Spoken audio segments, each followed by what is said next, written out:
Buona giornata, ben trovati a questo appuntamento con l'informazione di Telefriuli. Siamo al giro di boa a livello nazionale per quanto riguarda le vaccinazioni. Il 51% degli italiani ha completato il ciclo, è quanto emerge dall'ultimo report del governo. Intanto questa è la settimana decisiva per quanto riguarda il Green Pass. Il presidente del Friuli Venezia Giulia e della Conferenza delle Regioni, Massimiliano Fedriga, ribadisce deve essere utilizzato per aprire, non per chiudere.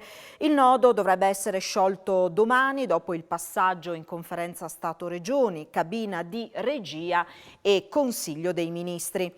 Il governatore Fedriga ha chiamato a raccolta per le 15 di oggi tutti i presidenti di regione per un confronto sul tema. Al vaglio dell'esecutivo nazionale c'è anche il nuovo sistema di colorazione delle regioni. Si ipotizza il passaggio in zona gialla per i territori con occupazione delle terapie intensive superiore al 5% e con quella dei reparti ordinari oltre il 10%. A dividere la politica è anche l'ipotesi dell'obbligo vaccinale per gli insegnanti. Il Partito Democratico ne chiede l'applicazione, ma la Lega è contraria.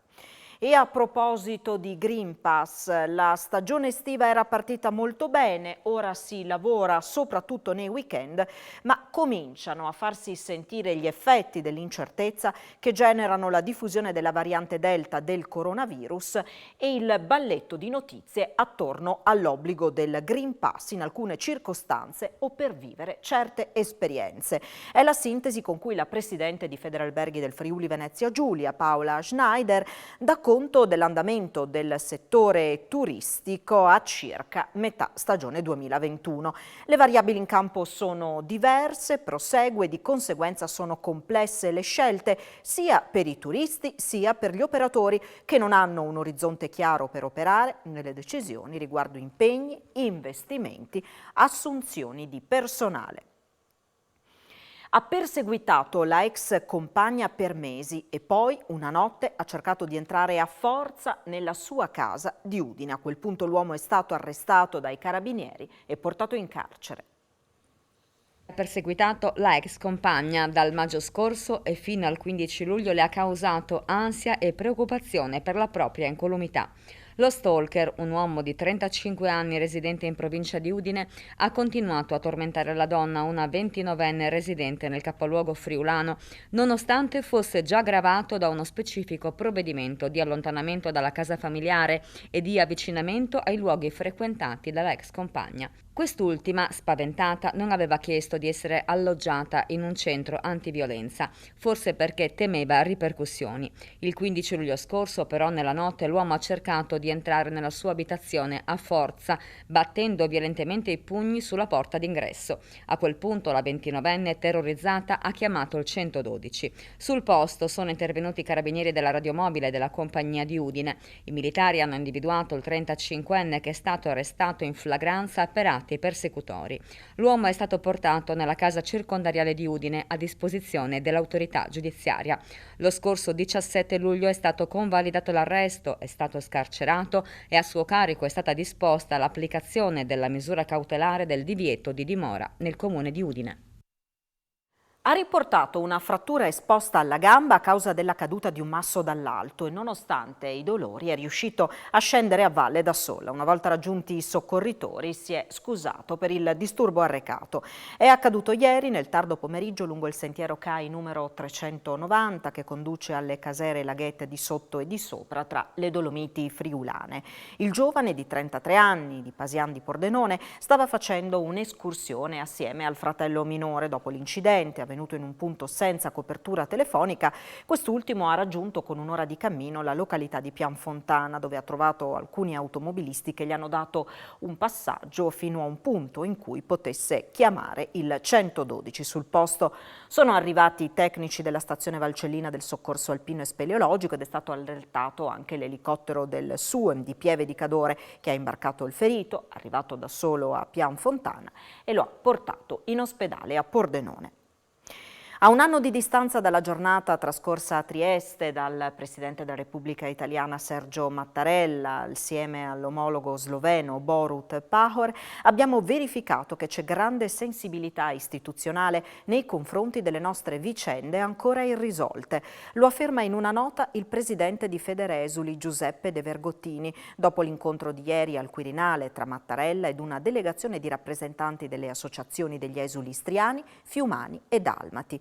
Mattarella, afferma De Vergottini, ha dimostrato una crescente attenzione per le questioni del confine orientale, contribuendo a far sì che diventi una pagina di storia italiana condivisa da tutta la comunità nazionale e non limitata all'ambito locale, ovvero ai ricordi di chi l'ha vissuta e dei suoi discendenti. Tra i temi affrontati, la prima scuola estiva per docenti al Vittoriale degli Italiani, dedicata alla storia del confine orientale e organizzata dal tavolo di lavoro Ministero dell'Istruzione, associazioni. Mattarella, si legge nella nota, ha assicurato il suo impegno nei confronti della Presidenza del Consiglio per portare in discussione temi come i beni abbandonati e il rifinanziamento triennale della legge 72 del 2001, interventi a tutela del patrimonio storico e culturale delle comunità degli esuli italiani dall'Istria, da Fiume della Dalmazia. Particolarmente apprezzata, conclude la nota, l'assicurazione da parte di Mattarella che nel passaggio delle consegne al suo successore vi saranno ampi riferimenti alle problematiche degli esuli giuliani, fiumani e dalmati e la raccomandazione di dedicarvi la massima attenzione.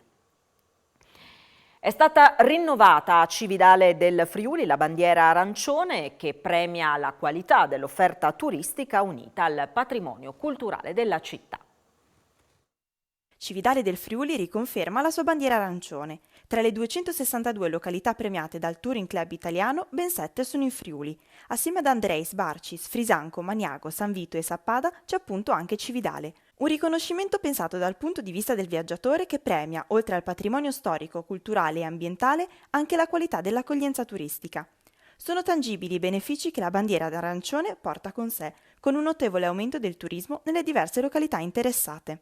Abbiamo accolto ovviamente con grande soddisfazione la riconferma come bandiera arancione, marchio che Cividale vede riconosciuto già dal 2008, però ogni 3 anni c'è un rinnovo e ovviamente non è mai scontato, bisogna mantenere determinati standard da un punto di vista qualitativo, turistico, ambientale, cosa che in questi anni abbiamo ovviamente fatto e ci è arrivata l'ennesima riconferma che appunto ci contraddistingue come tutti gli altri 260 comuni italiani che fanno parte di questo riconoscimento.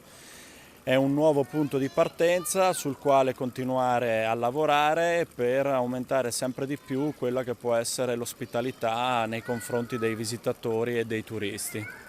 Prendersi cura del territorio, promuovere i piccoli borghi e rispondere ai bisogni dei viaggiatori sono i punti cardine dell'unione tra i comuni e il Touring Club italiano, che mantengono così alta l'offerta turistica italiana.